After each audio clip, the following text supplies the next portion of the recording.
அன்னைக்கு இவர் வரார், அமித்ஷா வரார். இருமொழி கொள்கையை பத்தி உங்களுக்கு என்ன நினைக்கிறீங்க அப்படின்னு நை நை அப்படிங்கிறார்.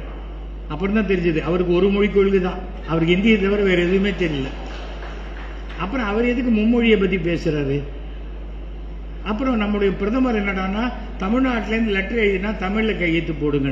அவருக்கு தெரிஞ்ச இங்கிலீஷ்ல பேசினாலே ஒன்றும் செய்ய மாட்டேன்றாரு. அவருக்கு தெரியாத தமிழ்ல எழுதி என்ன பண்றது? அப்ப எச் ராஜாவை கூப்பிடுவாரா, இதை படிச்சு காட்டுப்பா, என்ன எழுதியிருக்காரு, யார் கையெழுத்து போட்டிருக்காருன்னு. என்னத்துக்கு இந்த வெறும் நடிப்பு? நான் திருக்குறள் சொல்றேன், திருக்குறள் சொன்னா ஓட்டு விழுந்துருமா?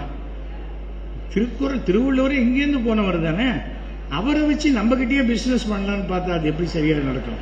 அதான் சரியா நமக்கு மக்களுக்கு என்ன நன்மை செய்திருக்கிறார்களோ அதனுடைய பிரதிபலன் தான் ஓட்டாக மாறுமே தவிர, நான் திருவள்ளுவருக்கு இது பண்ண அங்க போனேன், நீ டெல்லி வந்தா ஹிந்தி பேசலாம், அங்க வந்தா ஹிந்தி பேசலாம்.